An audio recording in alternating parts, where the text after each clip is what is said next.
Mwaramutse bantu mudukurikiye hano kuri chaîne yacu umuyoboro wacu wa YouTube murandasi mu Kinyarwanda kuri Teacher Theogene Show. By'umwihariko rero kuri Teacher Theogene Show nabwiye intego zimwe zibanze z'ingenzi ya des objectifs principaux. Ya des objectifs principaux nta kindi ni ugutanga ubumenyi bw'abana les matières données à l'école primaire. Gusa bishobora no gufasha abantu bakuru. Ndashima abantu banyandikiye muri commentaire biciye mu gikari pe n'abashimiye cyane nabonye ibintu dukora bifite akamaro gakomeye mwanteye murade.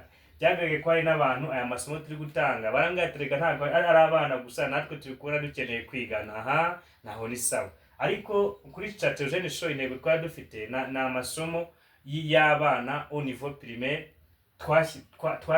dupanga kujya ducisha kuri no muyoboro kugira ngo abana bashe kwiga aho bari hose. Nta kindi ukora download ya video ukayiha umwana akiga agakurikira. Indi ntego twari dufite ni empowering parents, donc ni ugufasha ababyeyi kwigisha abana babo. Donc ni ukwereka umubyeyi ko ashobora kuba umwarimu w'umwana we mu buryo bworoshye. Izo nizo ntego zingahe? Ebyiri kuri Teacher Theogene Show dufite. Nta bindi ushobora kuri Teacher Theogene Show ko mbona baco amasomo ya nyine abahanga bavuga ngo nagara amasomo afatika ku bana arafatika, kuko abana tugenda simple to complex. Ntago umwana ashobora kuvuka ngo ahita haguruka. So ibintu rero niyo mpamvu uzajya ubona dusubira inyuma duhera hasi, no guhera mu mise étape par étape, kuko kuri iyi chaîne dufite byinshi tuzigisha. On a beaucoup à enseigner ici. Nous allons enseigner beaucoup de matières. On a des programmes élargis, pas de problème. On a ici des programmes élargis. Nous allons enseigner ici le français, anglais, maths, même les sciences, tous les cours qu'on enseigne à l'école primaire. Vous allez voir ici sur notre chaîne de YouTube. Alors, aujourd'hui, sans toutefois perdre de temps, aujourd'hui, je vais vous enseigner ce qu'on appelle les auxiliaires. Babyeyi, hari ikintu twita les auxiliaires. Normalement, les auxiliaires, ce sont des verbes utilisés pour conjuguer d'autres verbes. Reka mvuge gutyo, ni verbe, ni inshinga zikoreshwa zikadufasha gukonjiga izindi mu bindi bihe badusabye. Izo rero tuzita les auxiliaires en français. Mu cyongereza nizo bita n'ubundi ni mu ndimi tugira ebyiri, ni to have na to be, ni être na avoir. Aujourd'hui, je vais vous enseigner des auxiliaires. En français, il y a des auxiliaires. Ok? En français, il y a des auxiliaires.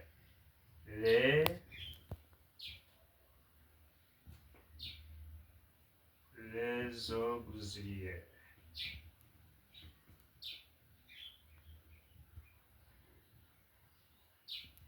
Les auxiliaires. Ok?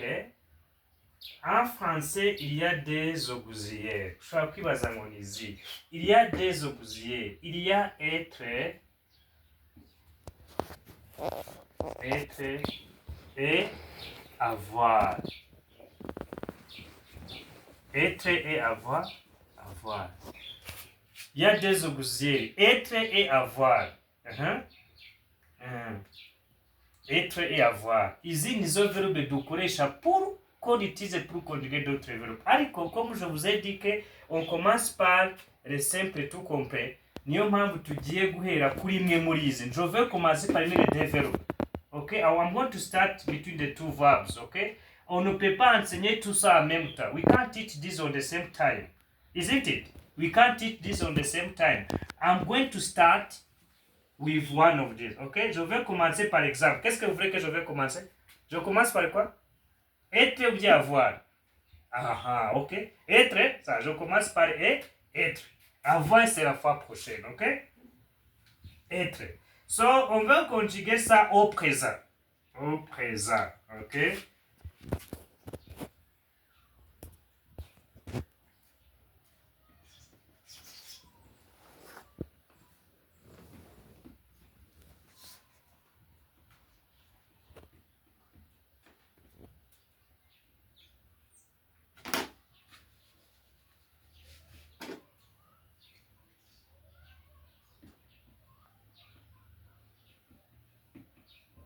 Présent donné indicatif.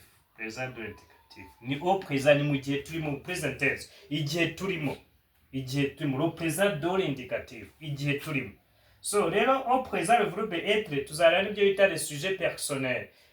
Nuvuga ngo ni ngenga. Njyewe, wowe, we, twebwe, mwebwe, bo.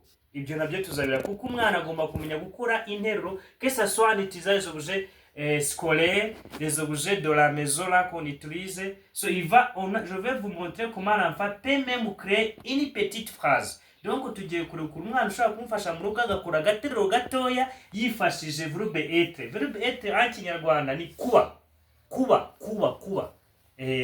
Ugafasha umwana akaba byibura yakora ini petite phrase agateruro gatoya mu magambo ye byoroheje gake umwana akagenda amenyera kuyikoresha. Donc izi verbe rero umwana yazizi zidufasha kuzongera kubakira izindi verbe tuzabona mu bihe bizaza uko mugenda mudukurikirana kuri Teacher Theogene Show. Muzamugenda mubona ko dufite icyo bita enchaînement logique. Niyo mpamvu rero muri French twifuje guhera kuri les auxiliaires kandi nimba hano hari abantu b'abanyendimi bangurikiye mujye mwandika muri commentaire, vous me donnez des idées dans les commentaires là-dessous, ça va m'aider. Ushobora kuvuga utari ko commencer par ça. Nimba nje napanze ko ngomba guhera kuri les auxiliaires, abaritereri baba badukurikiye mujye mujya muri commentaire mudufashe muduhe les idées. Nimba koko nahera kuri les auxiliaires ou bien si je vais commencer par les objets quotidiens, ukambwira parmi les. Ariko ubundi je pense que nimba ari kugira ngo umwana azagere ku rwego rwo gukora une petite phrase, ntago azakora une phrase ataramenya les auxiliaires, ntago azakora une petite phrase ataramenya les objets quotidiens qu'on rencontre dans la vie à l'environnement, que ce soit les objets de la maison, que ce soit les objets de l'école, même là où on parle partout. Rero ibyo nabyo tuzabijya. Ariko s'il y a une idée que vous pouvez me donner, passez là-dessous dans les commentaires et puis vous me partagez, je vais lire. Ok, merci. Twagiye. Ça, c'est le verbe être au présent de l'indicatif. Au présent de l'indicatif. Igihe, au present tense. Igihe cy'ubu turimo. Wagiye. So, il y a ce qu'on appelle...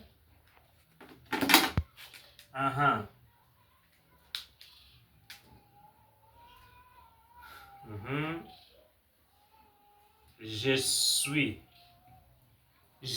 I am. Tu es, you are.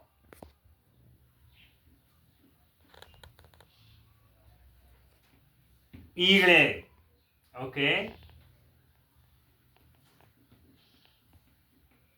Elle est.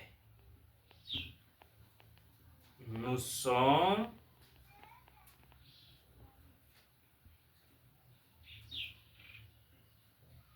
Nous sommes.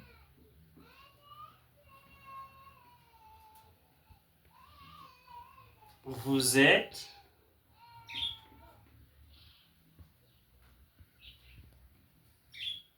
Ils sont.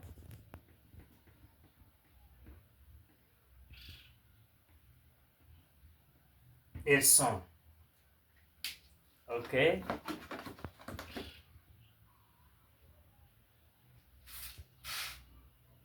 Ok. Ça. Regarde. Ça c'est l'auxiliaire être. Je vais commencer par l'auxiliaire être. Être en kinyarwanda babyeyi, parent, vous suivez, ni kuba. Ndi, uri, muri, bari, ok, ari, i, ari, turi, muri, bari. Ils sont. Voilà. Ni ibintu dukoresha kandi umwana azabikora. Ushobora kubaza umwana ngo uri hehe? Où est-ce que tu es? Uri hehe? Tu es où? Hein? Tu es où? Tu vois? Tu es où?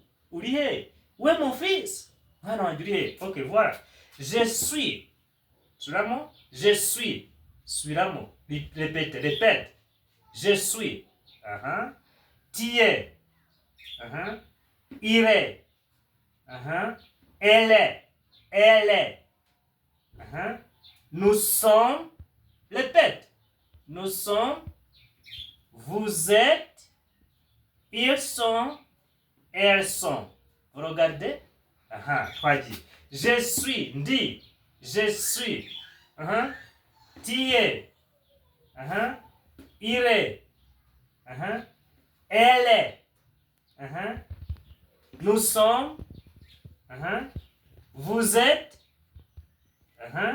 ils sont, elles sont. Je vais toucher quand je touche et puis Thierry. Je vais toucher quand je touche Thierry et puis Thierry. Je lui répète. Je suis, tu es, il est, elle est. Je suis, ndi, tu es, uri, you, tu es, il est, she, he is, he is, elle est, she is. Babyeyi, ahangahe tuvuze ngo elle ni igihe aba ari umukobwa, okay, ari igitsina gore, les femmes, les filles, ikintu cyose nyine kiri mu gitsina gabo, genre féminin. Ya mu gifaransa niko bigenda, tugira ibitsina gabo n'ibitsina gore, iyo bita genre féminin. Donc ahangaha nimba ari muri genre féminin, icyo gihe tuzakoresha elle. Nuwangu nimba ari umukobwa ariko ufite ari umukobwa wawe uri gutuma mu kikoni cyangwa se kwa ugenda uzanire assiette, elle est où, ukabaza nk'umukozi ngo elle est où, elle est ma fille, où est ma fille, elle est où, urumva babye elle est où kuko ari umukobwa, sibyo? Elle est où nimba ari Kevin, urati elle est où, ukubaza umukozi par exemple gardinier, amaza tu es ma fille, elle est où, yagiye he, ntabwo wavuga ngo elle est où kandi uzi ko ari umukobwa. Ariko si c'est Kevin, nimba ari umuhungu, umwana wari umuhungu uri kubaza ngo yagiye he, urabaza uti se il est où, yagiye he, il est où. Urumva rero ce sont des genres féminins, ahangaha ni ku gitsina gore, aha ni ku gitsina gabo. Ni nkuko mu cyongereza tugira she na he, umwana ujye ubimubwira we ahita abimenya, niko tugira she na he. Nous sommes, we are, vous êtes, you are, ils sont, they are, elles sont, they are. Elles sont, naho ni ya genre féminin, mbabarire, genre féminin ariko quand ils sont pluriel, ni cya gihe aba ari abagore cyangwa abakobwa benshi, cyangwa se amagambo yose ari muri genre féminin, nayo tuzayareba. Nabwiye ko la langue on enseigne petit à petit. Ko ntabwo twahera hejuru. Aya magambo nayo mu cyo bita féminin pluriel, tuzajya bita genre singulier, tuzajya icyo bita genre masculin, tuzajya n'icyo bita genre féminin, byose tuzabireba, même le mot au pluriel n'amagambo dushyira mu bwinshi nayo tuzayareba, ariko ntabwo turahagera. Ariko iri jambo naryo ni ubwinshi ariko buri féminin, abagore benshi. Si c'est des enfants qui sont des filles, ils sont en classe. Où sont des filles là? Ils sont en classe. Babakobwa bagiye hehe? Où sont des filles là? Ils sont en classe. Ntabwo bavuga ariko nimba ari abana b'abahungu bavuga ngo ils sont dans le terrain de football. Ils sont dans le terrain de football. Ntabwo bavuga ngo elles sont dans le terrain de football kandi ubona ko ari iki ari abahungu. Ariko nimba ari abahungu bavuga ngo ils sont dans le terrain de football. Donc barimo barakina agapira mu kibuga. Wenda uraje urababajije. Sibyo? Okay, ils sont dans le terrain de football. Okay. Icyo ngira ngo rero dufate umutwe. Tugiye gufata umutwe gukoresha ahangaha. Noneho tuba dusigaje kugendana je suis, tu es, il est, elle est, nous sommes, vous êtes, ils sont, elles sont. Vous regardez? Je suis. Yes. Tu es, uri, uri. Elle est, ari, oh tutari kumwe. On n'est pas ensemble. Il est en distance. OK? Elle, mukobwa tutari kumwe. Nous sommes, turi, twebwe, we are. Nous sommes des enseignants. Turi abarimu. Nous sommes des enseignantes. Turi abarimu ariko babagore. Urumva tuzahari ibyo birumva ko mvuze nous sommes des enseignants, mu gihe araje wamwe nous sommes des enseignantes. Uzajya wumva nyine urumva ko kucyo avuze enseignant undi akavuga enseignant. C'est ce sont des genres féminins nababwiye. Nwangu enseignante on met s quand on met au féminin pluriel. Nimba ari abamama, abamaîtresse, abadamu b'abarimu, nous sommes des enseignantes. Turi abarimu b'abandi. Donc umwana ukabimubwira.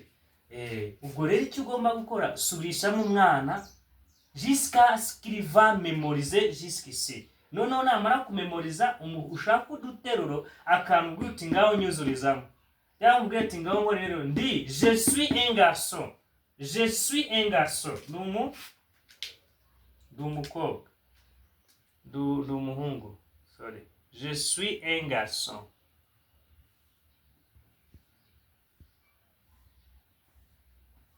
Je suis un garçon. Ok? Tu peux dire que je suis une fille. C'est la chose. Ok? Je suis une fille.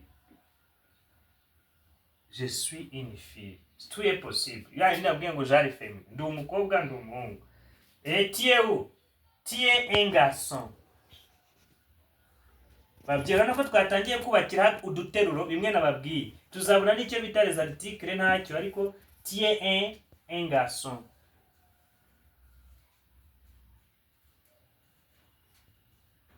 Aha. Il est un garçon.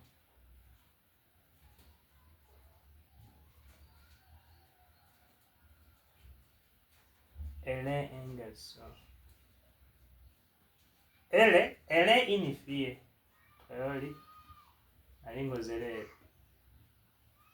Elle est une fille. Mwabonye handi nababwiraga elle est une fille. Une fille. Non, ko tugeze mu bwinshi. Nous sommes des garçons. Nous sommes des garçons. Tugeze mu bwinshi mwe nababwira. Nous sommes des garçons. Vous êtes des garçons ou bien des filles? Des filles. Ok? Sommes des garçons. Ils sont des garçons.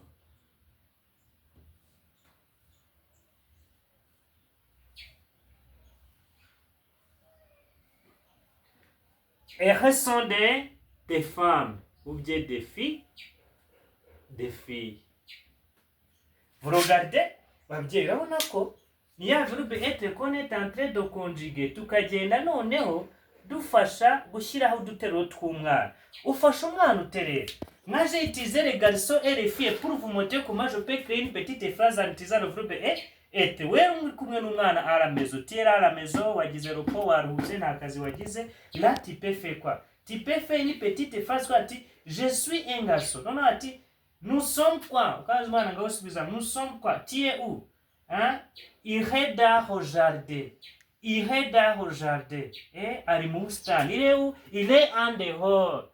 Il est en dehors. Ok. Où est maman? Où est maman? Uri kuganira n'umwana se mama ari hehe? Kugira ngo ko yamenye kuyikoresha. Où est maman? Maman est en dehors. Ari hanze. Maman est devant le public. Notre artiste est devant le public. Notre directrice est devant le public. Ari imbere y'abantu afite wenda ijambo ayoboye. Il est où? Il est devant le public. Il est devant de l'école. Il est derrière de la maison. Ari hanze. Il est où? Il est dans la cuisine. Où est papa? Où est maman? Maman est dans la cuisine. Est dans la cuisine. Maman est dans la cuisine. Akamenya ko ari akaribuze gushyiramo kubera ko ni kuri ni ku mu personne ni ku ntuza ngenga gatatu y'ubukeya sibyo. Ya les premières personnes du singulier, deuxième personne du singulier, troisième personne du singulier, troisième personne du singulier mais féminin. Ngenga ya mbere y'ubumwe, ya kabiri y'ubumwe, ya gatatu y'ubumwe ariko muri masculine noneho ni ya gatatu y'ubumwe ariko muri féminin, genre féminin. Donc hakaza n'ingenga ya mbere y'ubwinshi nous. Première personne du pluriel, première personne singulier pluriel, deuxième personne singulier pluriel, troisième personne singulier pluriel. Ngenga ya mbere y'ubwinshi, ngenga ya kabiri y'ubwinshi na ngenga ya gatatu y'ubwinshi. Ibi nabyo umwana akamenya kubikoresha kuko hari igihe aba ari abantu benshi. Nimba ari abantu benshi se umwana amenya gukoresha iki. Ibyo nabyo tuzabireba ku mari peut changer les pronoms personnels sujets en remplaçant par les mots bijyanye. Si c'est le pluriel masculin, si c'est le féminin, qu'est-ce qu'il va utiliser? Si c'est le féminin singulier, il va utiliser ça. Si c'est le féminin pluriel, il va utiliser ça. Si c'est le premier singulier, il va utiliser ça. Alors, vous allez répéter. Je suis un garçon. Tu es un garçon. Il est un garçon. Elle est une fille. Nous sommes des garçons. Vous êtes des garçons. Ils sont des garçons. Elles sont des filles. Alors, pour évaluer, ok, je vais je vais vous donner un petit exercice pour compléter. Là, c'est déjà mémorisé? C'est déjà mémorisé? C'est déjà mémorisé? Vous allez mémoriser le verbe être ici. Maintenant, je vais vous donner l'évaluation. Vous suivez ces 2 minutes qui restent. 2 minutes qui restent comme évaluation.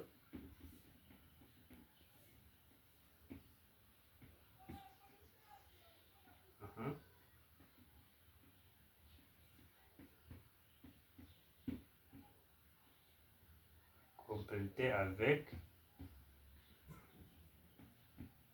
être.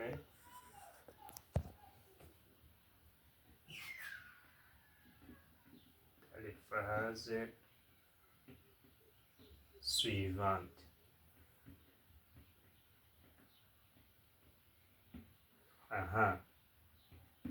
Noneho uramubaza uti compléter avec être dans les phrases suivantes. Tumaze kubona verbe être umabwe noneho ukawufata agakaramu tu vas prendre le bic et le cahier umwana ukamwicaza imbere noneho unyuzuza tuno tuntu ye kuko ari umwana kwa ko nababwiye ko se on commence par le petit on commence par simple tout complet nuko ari umwana uzajya ugenda utumuha umusaye kutwuzisha kuko amaze kutugira none urafa prochaine uzamusaba kuzuza utabimuhaye none hano je vais vous donner utilisateur verbe être umutwe yuzisha par exemple mubwira ati koresha son koresha koresha suis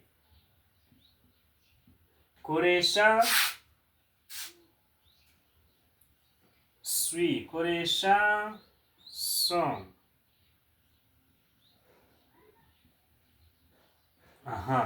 Par exemple maze kubimwereka kandi urabe tusubiremo je suis tu es il est elle est allez-y nous sommes yes vous êtes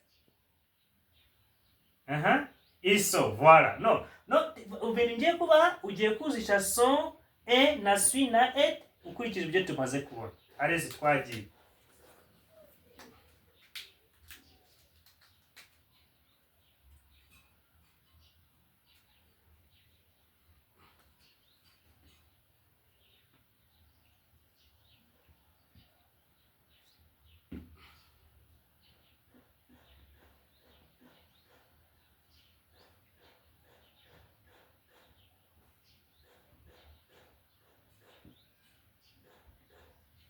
Vous êtes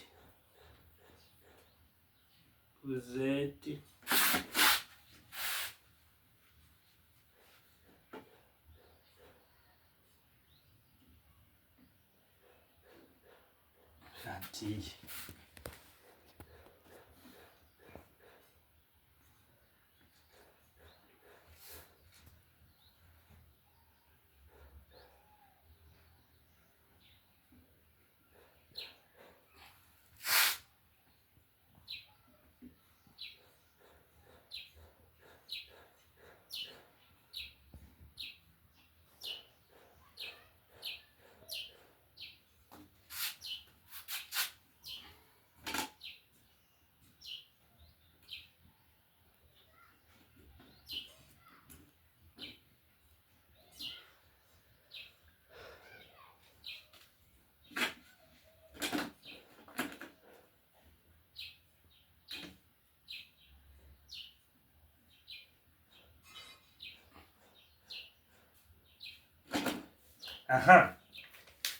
Uyu ni umwitozo tugiye gukora babyeyi numva ikintu cyose ugiye no kwigisha tugira ka evaluation umwana umaze kumuza kwa verbe être uyimusubirishemo muhana ingero nawe ugiye kumutunga uti none mu byo maze kwereka hitamo ibyo ugiye unyuziza byo kumaze kumenya kuyikoresha.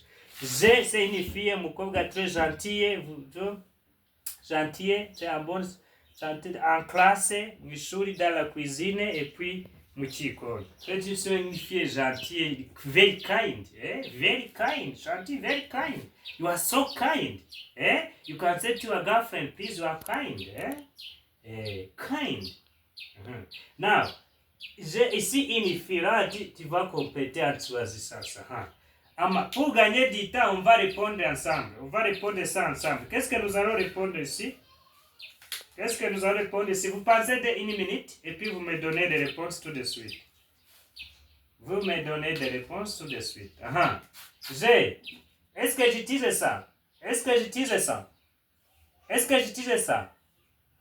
Qu'est-ce que je peux choisir parmi les deux données là-bas? J'utilise quoi? Ça? Non. Ça? Oui, qui dit oui? Expliquez pourquoi. Ok, ça?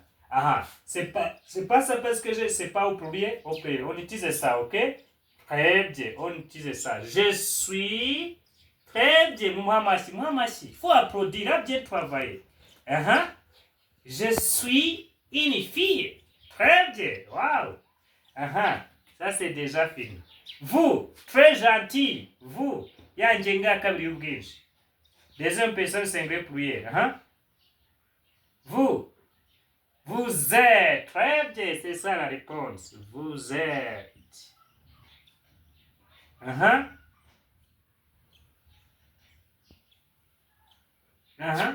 Ici? Ok, on a répondu ensemble. Ça, vous travaillez ça vous-même. Ok, puis puis vous me donnez des réponses. On a utilisé les deux et puis vous allez choisir parmi les deux qui restent les vraies réponses qu'on peut utiliser pour compléter les phrases qui restent. Ok, ça c'est une petite exercice. On a travaillé ensemble, mais vous répondez ça et puis vous me donnez des réponses tout de suite. Ok?